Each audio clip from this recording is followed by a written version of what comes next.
सवाल है लो क्या है। जवाब है लो एक है। सवाल है हम यहाँ क्यों इकट्ठा हुए हैं। जवाब है हम यहाँ हमारे अनंत रचयिता का ध्यान एवं उनसे प्रार्थना करने के लिए इकट्ठा हुए हैं। अब हम और हमारे गैलेक्टिक कन्फेडरेशन के सभी भाई बहन, मास्टर हीलर रेश, गार्जियन एंजल्स, काउंसिल मेंबर्स और पूरे ब्रह्मांड में जितने भी दिव्य सभ्यताएं हैं जो उस एक अनंत रचयिता के प्रेम और रोशनी में अपनी सेवाएं प्रदान करते हैं, उन सबको हम आज इस मेडिटेशन में शामिल होने के लिए निवेदन करते हैं और उन सबका आह्वान करते हैं। आज हम सब मिलकर जितने भी लोग आज मेडिटेशन कर रहे हैं उनको, उनके परिवार को और सभी सदस्यों को और वो सभी परिजनों को जिन्हें वो प्रोटेक्ट करना चाहते हैं, उन सबको हम अनंत रचयिता के प्रेम और रोशनी से शुद्ध करते हैं और वो सभी लोगों के आसपास और उनके घरों के आसपास उस अनंत रचयिता के प्रेम और रोशनी का एक बहुत बड़ा सुरक्षा घेरा बनाते हैं, जिसमें किसी भी प्रकार के विचार या व्यक्ति जो सिर्फ खुद की सेवा में कार्यरत हो, उन सभी व्यक्ति या विचारों को इस घेरे में आने से बिल्कुल प्रतिबंधित करते हैं, क्योंकि लो एक है। थैंक यू सर, धन्यवाद। आत्मबंधन मास्टर्स, लॉ ऑफ वन, एक का कानून, एक का ज्ञान, या इसे हम एक का तरीका भी कह सकते हैं। इसके 7वें सत्र के दूसरे भाग में आज हम मिल रहे हैं। ये भाग जनवरी 25, 1981 को रिकॉर्ड किया गया था। इस किताब से हम रूबरू हो रहे हैं। इसमें दी गई जानकारियों को हम जानने की, समझने की कोशिश कर रहे हैं, लेकिन हम इसे आत्मसात करते हैं या इसे नजरअंदाज कर सकते हैं। हम चाहे तो इसे पूरी तरह खारिज भी कर सकते हैं। ये पूरी तरह से हमारी फ्री विल पर आधारित है और इसका पूरा स्वातंत्र्य हमें अनंत रचयिता के द्वारा दिया गया है। रा कहते हैं हम रा हैं। हम आपका स्वागत एक अनंत रचयिता के प्रेम और रोशनी में करते हैं। अब हम संवाद को आगे बढ़ाते हैं। पिछले सत्र में, 7वें सत्र के ही पिछले भाग में हमने देखा कि लॉ ऑफ स्क्वायर क्या होता है, किन परिस्थितियों में कॉलिंग रिकॉर्ड होती है और ब्रह्मांड से हमें मदद मिलती है, कौन से निकष हैं जिनसे हमें मदद मिलती है, काउंसिल ऑफ 9 क्या है और इनकी क्या जिम्मेदारियां हैं, ग्रह रक्षक कौन है। हमने इन सभी बातों के बारे में पिछले सत्र में जानने की कोशिश की।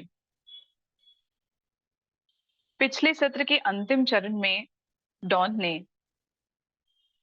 इस बात पर खुलासा किया कि एक का कानून की सबसे दिलचस्प बात या सबसे खूबसूरत बात यह है कि ये फ्री विल पर आधारित है। चैनलिंग के द्वारा वननेस का कॉन्सेप्ट रा की मदद से लोगों तक पहुंचाया जा रहा है। डॉन कहते हैं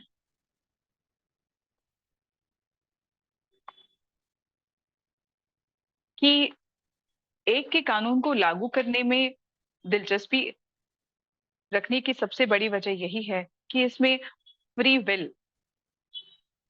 से ये संबंधित है और उन्हें इस बात पर थोड़ी सी सरप्राइज भी है कि किस तरह से इस कानून को यूएफओ को संपर्क के तहत हम तक पहुंचाया गया, पृथ्वी ग्रह तक पहुंचाया गया। उन्हें ऐसा लगता है कि काउंसिल को पिछले 30 वर्षों में कई बार क्वारंटाइन हटाने की अनुमति दी गई थी। तो क्या ये किसी विज्ञापन की तरह इसका उपयोग किया गया ताकि क्वारंटाइन को हटाया जाए, यूएफओ संपर्क या चैनलिंग तक की मदद से हम तक पहुंचाया जाए और लोगों को जागरूक किया जाए। तो डॉन ये जानना चाहते थे कि क्या वो सही हैं। रा कहते हैं कि आपको थोड़ा धीरज रखना होगा और इस बात को बहुत अच्छी तरह से समझना होगा। यूएफओ संपर्क या चैनलिंग के लिए शनि की काउंसिल बड़ी आसानी से अनुमति नहीं देती है। निश्चित मात्रा में कुछ लैंडिंग जरूर हुई थी। इनमें से कुछ लैंडिंग आपके लोगों द्वारा किया गया था, लेकिन कुछ लैंडिंग उन इकाइयों द्वारा किया गया था जिन्हें आप ओरियन के समूह के रूप में जानते हैं।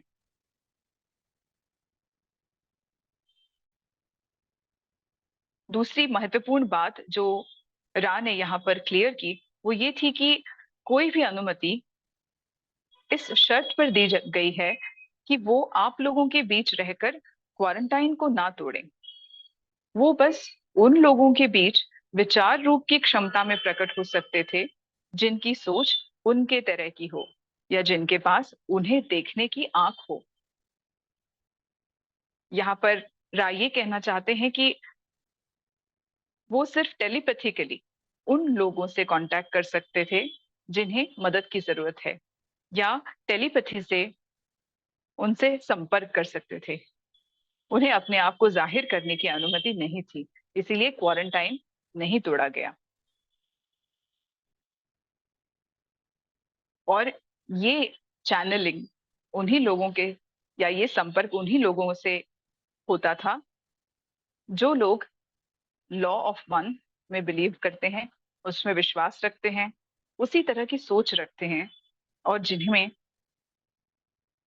काउंसिल के सदस्यों को समझने की या उन्हें पहचानने की क्षमता हो, यानी उन्हें देखने की आंख हो। इसके आगे रा कहते हैं कि एक और महत्वपूर्ण बात है, आप यह मानने में सही हैं कि अनुमति दी गई थी, और वो तब दी गई थी जब उसकी जरूरत थी। और यहाँ एक एग्जाम्पल रा देते हैं कि जब पहला परमाणु उपकरण विकसित किया गया था, या फिर जब पहला परमाणु आक्रमण हुआ था हिरोशिमा नागासाकी पर, तब इसकी वाइब्रेशंस या इसकी जो तपिश है वो शायद पूरे ब्रह्मांड ने महसूस की। महासंघ के सदस्यों द्वारा आप लोगों की सेवा करने के लिए तब पूरा ब्रह्मांड तत्पर था, और ये सेवा इस तरह से की गई कि एक रहस्य पैदा हो जाए। और शायद इसीलिए यूएफओ हमेशा एक मिस्ट्री रहा, और इसे मिस्ट्री या रहस्य इसलिए रखा गया ताकि इससे लोगों के बीच कुतूहल पैदा हो, कि लोग इसे और जानने और समझने की कोशिश करें। रा कहते हैं कि डॉन, अगर आप इसे विज्ञापन या एडवर्टाइजमेंट समझते हैं या उसे मानते हैं तो आप सही हो सकते हैं।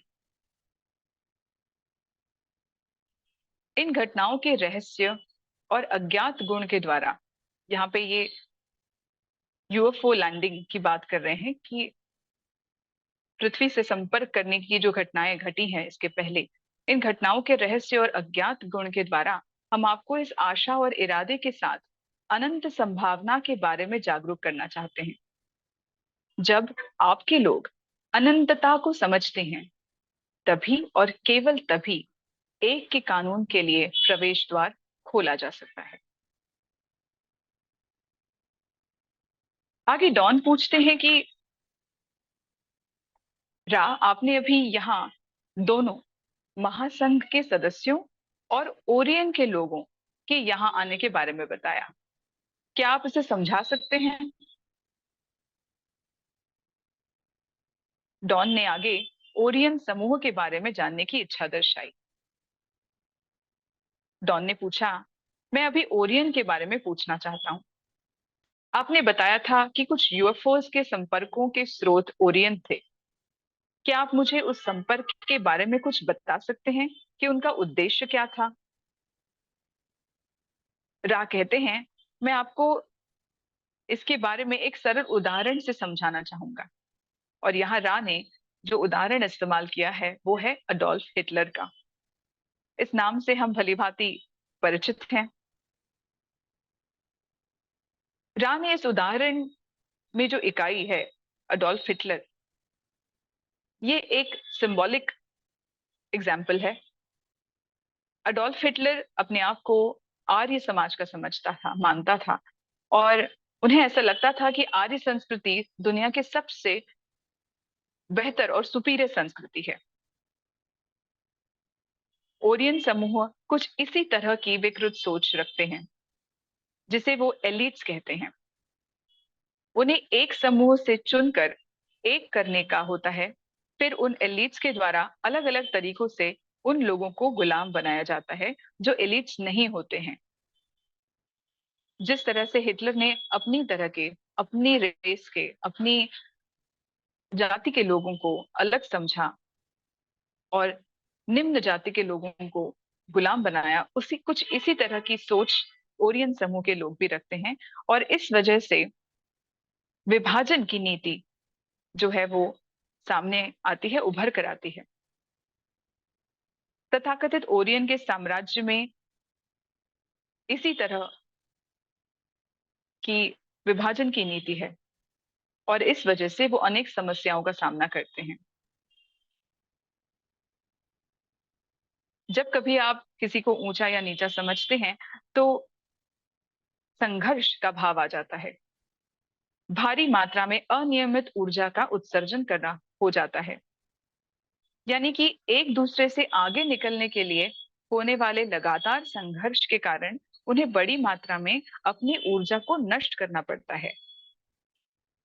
रा के मुताबिक इस वजह से ऊर्जा का क्षय होता है और वो उन्हें कमजोर बनाता है, क्योंकि उनके अपने सदस्यों के बीच में सामंजस्य नहीं हो पाता, प्रेम भाव नहीं हो पाता, एकत्व भाव नहीं हो पाता। और इस वजह से ओरियन समूह हमेशा एक संघर्षमय स्थिति में ही बना रहता है। आगे डॉन पूछते हैं कि ओरियन समूह कितने घनत्व का है।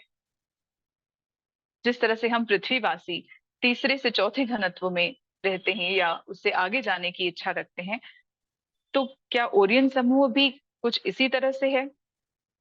तब राह कहते हैं, महासंघ की तरह इस समूह में शामिल चेतनाओं का घनत्व अलग अलग प्रकार का होता है। ओरियन समूह में तीसरे घनत्वता के बहुत कम, बड़ी संख्या में चौथा घनत्वता के, और इसी तरह बड़ी संख्या में पांचवा घनत्वता के, और बहुत कम संख्या में छठे घनत्वता वाली इकाइयों का संगठन शामिल है।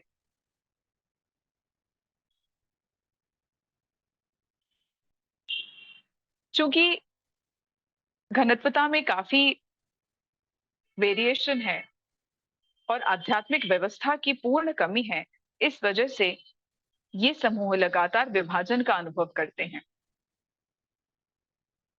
आगे राह इसकी वजह का विवरण भी करते हैं कि ऐसा क्यों है कि ओरियन समूह पर इतनी अलग अलग प्रकार की घनत्वताएं हैं और वो अपने एक दूसरे से विभाजित रूप में एग्जिस्ट करती हैं। इसकी सबसे बड़ी वजह यह है कि हर कोई अपने आप को बेहतर बनाने की कोशिश करता है। दूसरों की सेवा, जो एक बहुत ही महत्वपूर्ण भाव है आध्यात्मिक विश्व में, इसे थोड़ा सा एक तरफ रखा गया है। हालांकि रा ये भी कहते हैं कि एक का नियम, एक का कानून, प्रकाश और अंधकार दोनों के लिए एक जैसा काम करता है। ये दोनों में भेदभाव नहीं करता। ये दोनों दूसरे की सेवा और खुद की सेवा के लिए एक तरीके से ही उपलब्ध रहता है। चाहे हम खुद की सेवा करके प्रगति करें या चाहे हम दूसरों की सेवा करके आगे बढ़ें, दोनों के लिए एक का नियम एक जैसा काम करता है। हालांकि रा ये भी कहते हैं कि दूसरों की सेवा का परिणाम खुद की सेवा ही होता है। इस प्रकार जो इकाइयां इन अनुशासनों के माध्यम से अनंत बुद्धिमानिता की तलाश करती हैं, वो सुरक्षित और सौहार्दपूर्ण तरीके से आगे बढ़ती हैं। रा आगे कहते हैं कि वो जो खुद की सेवा का इस्तेमाल करके अनंत बुद्धिमानिता की तलाश करते हैं, वो भी समान यात्रा में शक्ति पैदा करते हैं। लेकिन जैसा कि हमने कहा, विभाजन होने के कारण उन्हें लगातार कठिनाई होती है, जो खुद के लिए सेवा के उस मैनिफेस्टेशन में निहित होता है जिसमें दूसरों पर अधिकार शामिल है। यह कमजोर करता है और अंततः ऐसे इकाइयों द्वारा एकत्रित ऊर्जा को विघटित या अलग अलग करता है, जिसे ओरियन समूह और ऐसे एक जैसी सोच वाले समूह कहते हैं जो मिलकर ओरियन समूह बनाती हैं। तो खुद की सेवा पर ओरियन समूह की जो इकाइयां हैं वो ज्यादा विश्वास करती हैं। आगे राह इस बात पर और थोड़ी रोशनी डालते हैं कि किस तरह से खुद की सेवा यानी सर्विस टू सेल्फ और दूसरों की बात दूसरों की सेवा सर्विस टू अदर्स STO में क्या फर्क है और इसके परिणाम क्या हैं। रा कहते हैं यह यहाँ ध्यान दिया जाना चाहिए। ध्यान से विचार किया जाना चाहिए और स्वीकार किया जाना चाहिए कि एक का कानून किसी भी समूह के लिए उपलब्ध है, जिसने किसी भी उद्देश्य की तलाश के लिए एक साथ प्रयास करने का फैसला किया है, चाहे वो दूसरों की सेवा हो या खुद की सेवा हो। वो कानून जो एक के कानून की प्रमुख विकृतियां हैं, इनको इस्तेमाल किया जाता है और स्थान अथवा समय की माया का इस्तेमाल माध्यम के रूप में होता है, ताकि वो जिन्होंने स्वतंत्रता पूर्वक चुनाव किया है उसी अनुसार उनके विकास का परिणाम भी होगा। इन शॉर्ट हम ये कहेंगे कि चाहे हम खुद का विकास करें या दूसरों का विकास करें, ये हमारी फ्री विल पर निर्भर है और एक का कानून दोनों के लिए एक सरीखा ही अवेलेबल है। सिर्फ उसके परिणाम, या तो कोई जल्दी सीखेगा और जल्दी प्रगति करेगा या कोई धीरे सीखेगा और धीरे प्रगति करेगा। इसी को रा की जुबान में हम देखते हैं। इस प्रकार सभी इकाइयां सीखती हैं, चाहे वो कुछ भी खोजना चाहते हैं। सभी एक ही चीज सीखते हैं, कुछ जल्दी सीख जाते हैं तो कुछ धीरे धीरे सीखते हैं।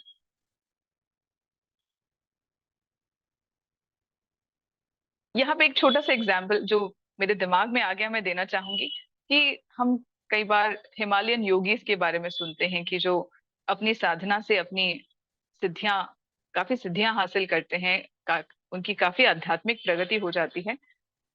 और कुछ लोग ऐसे होते हैं जो दुनिया के बीच रहकर, दुनिया की मुश्किलें झेलकर लोगों का उद्धार करते हैं, जैसे कि हमारे देश में कई संत महात्मा पैदा हुए हैं। साईं बाबा हैं, अक्कलकोट स्वामी महाराज हैं, हमारे अपने सुभाष पत्री जी हैं, जिन्होंने लोगों के उद्धार के लिए काम किया। तो शायद खुद की सेवा और दूसरों की सेवा, ये जो फर्क है, ये एक एग्जाम्पल से हम दे सकते हैं। आगे डॉन पूछते हैं कि यदि हम ओरियन समूह के पांचवें घनत्वता वाले समूह के उदाहरण का इस्तेमाल करें, तो पांचवें घनत्वता में जाने से पहले उनका पिछला घनत्वता क्या था, यानी कि वो किस घनत्वता से पांचवी घनत्वता में आए हैं। ये प्रगति से रिलेटेड क्वेश्चन है कि हम अपनी अभी की कॉन्शियसनेस में हम कौन से लेवल पे हैं। हम तीसरे लेवल पे हैं, हम चौथे लेवल पे हैं, या हम पांचवें लेवल पे हैं। और ये पांचवें घनत्व वाले समूह आगे किस तरह से बढ़ते हैं, ये डॉन पूछना चाहते हैं कि कौन डिसाइड करता है कि आगे हम कहाँ जाएंगे और कैसे जाएंगे। तो रा बताते हैं कि घनत्वता के माध्यम से प्रगति एक क्रम में होती है। पांचवें घनत्वता वाले समूह में कटाई के द्वारा चौथे घनत्वता की इकाइयां शामिल होंगे। तब समूह या सामूहिक इकाइयां अपना संगठन बनाते हैं और इस कारण अनंत अलग अलग संभावनाओं वाले संगठन बनते हैं। बहुत सिंपली एक्सप्लेन किया है उन्होंने कि जब जैसे हम फोर्थ स्टैंडर्ड से फिफ्थ स्टैंडर्ड में जाते हैं, उस तरह से हमारी फोर्थ स्टैंडर्ड से कटाई होती है और हम फिफ्थ स्टैंडर्ड में एंटर करते हैं या फिर पांचवें घनत्वता में एंटर करते हैं। आगे डॉन पूछते हैं कि मैं यह समझने की कोशिश कर रहा हूं कि एक समूह जैसे कि ओरियन समूह प्रगति कैसे करता है। मेरा यह विचार था कि एक के कानून की करीबी समझ ऐसी स्थिति बनाती है जो आगे बढ़ने के लिए मंजूरी देती है। जैसे कि अभी हमारा परिवर्तन तीसरी से चौथी घनत्वता में हो रहा है, क्योंकि हम पृथ्वी से बिलोंग करते हैं। और मैं यह समझने की कोशिश कर रहा हूं कि यह कैसे संभव होगा।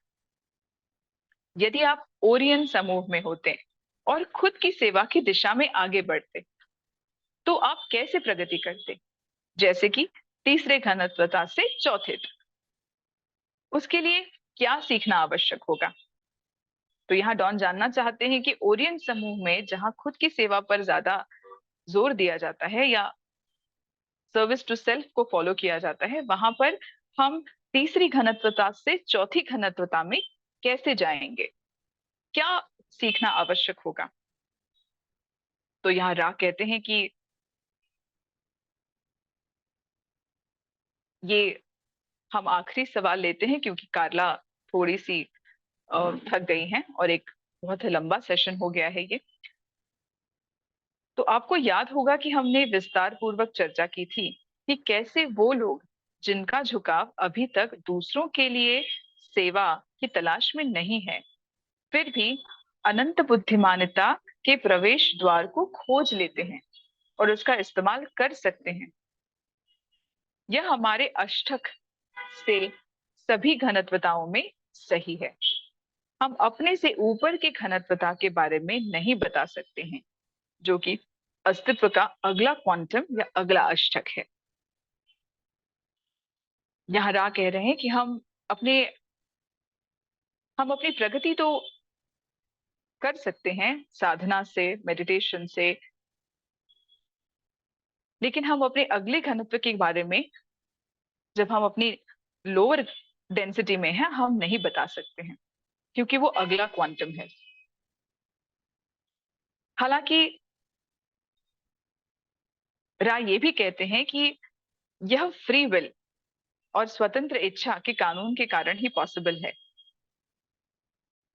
कि हमें अनंत बुद्धिमानता के प्रवेश द्वार अपनी मदद करके भी हम खोज सकते हैं, और एक बार वो प्रवेश द्वार हमें मिल जाएं तो हम उनका इस्तेमाल कर सकते हैं।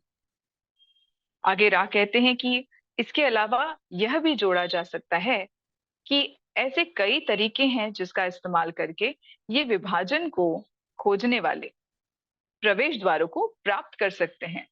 यानी आप सर्विस टू सेल्फ करके भी प्रवेश द्वारों को प्राप्त कर सकते हैं। यह अध्ययन उतना ही कठिन है जितना कि हमने आपको बताया था, लेकिन ऐसे भी लोग हैं जो दृढ़ता के साथ अपने सीखने की प्रक्रिया को आगे बढ़ाने की इच्छा रखते हैं। वो सेवा करने के लिए कठिन रास्ते पर भी चलना स्वीकार करते हैं। आगे राय ये कहते हैं कि विकृति इस तथ्य में होती है कि जो लोग खुद की सेवा करना चाहते हैं, उनको एक के कानून द्वारा ठीक वैसे ही देखा जाता है जैसे कि वो दूसरे की सेवा करना चाहते हैं। क्या सभी एक नहीं है? खुद की सेवा करना और दूसरों की सेवा करना एक ही बात कहने का अलग अलग तरीका है, यदि आप एक के नियम के सार को समझ सकते हैं। तो यही कहना चाहते हैं कि आप कोई भी तरीका अपना सकते हैं और इस तरीके का इस्तेमाल करके आप अपनी प्रगति कर सकते हैं। आगे डॉन पूछते हैं कि क्या हम कार्ला को अधिक आरामदायक बनाने के लिए कुछ कर सकते हैं? रा कहते हैं आप इस व्यवस्था में कुछ छोटे सुधार कर सकते हैं। हालांकि अब हम कार्ला को कम से कम विकृति के साथ और कमजोर किए बिना उपयोग करने में सक्षम हैं। क्या आप आगे भी कुछ सवाल पूछना चाहते हैं? डॉन कहते हैं हम नहीं चाहते कि कार्ला बहुत अधिक थक जाए। आपका बहुत बहुत धन्यवाद, यह बहुत मददगार था। हम इस विषय को अगले सत्र में जारी रखेंगे। मुझे यकीन है कि मैं प्रगति को समझने लगा हूँ। आपका बहुत बहुत धन्यवाद। रा कहते हैं हम रा हैं। हम आपको, मेरे दोस्तों, एक अनंत रचयिता के प्रेम और रोशनी में छोड़ रहे हैं। इसलिए एक अनंत रचयिता की शक्ति और शांति में आनंदित होते हुए आगे बढ़ें। अडोनाई। इसी के साथ 7वां सत्र समाप्त होता है।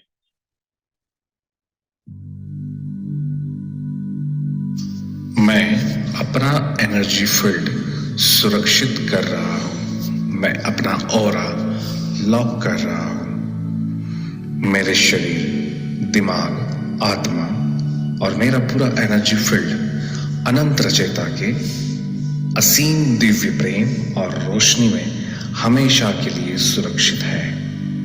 अनंत रचयिता के असीम प्रेम और अनंत रोशनी से बना हुआ मजबूत सुनहरा कवच, जिसमें अनंत ब्रह्मांडों की शक्तियां समाहित है, ऐसा कवच मैंने धारण कर लिया है। ये सुनहरे सुरक्षा कवच के माध्यम से मेरे घर के तमाम सदस्य और मेरा घर संपूर्ण रूप से सुरक्षित है। जो अनंत रचयिता के प्रेम और प्रकाश में अपनी सेवाएं प्रदान करते हैं, ऐसे ब्रह्मांड की सभी दिव्य सभ्यताओं और मेरे सभी शुभ चिंतक जो मेरे लिए दिव्य प्रेम और शुद्ध पवित्र मन से जो मुझे आशीर्वाद देना चाहते हैं, वो तमाम दिव्य पवित्र चेतनाओं को मैं परमिशन देता हूँ कि जो मेरे साथ दिव्य रूप से कनेक्ट हो सके। बाकी तमाम प्रकार की वस्तु, विचार, व्यक्ति जो खुद की सेवा में ही कार्यरत हो, ऐसे अपवित्र भावनाओं से मेरे एनर्जी फील्ड में आना चाहे, उन तमाम एंटिटी या विचारों के उन रूपों को मैं प्रतिबंधित करता हूँ, क्योंकि ये मेरी फ्री विल है और यही अनंत रचयिता के एक का कानून है। I am protected, I am protected, I am protected. Thank you so much.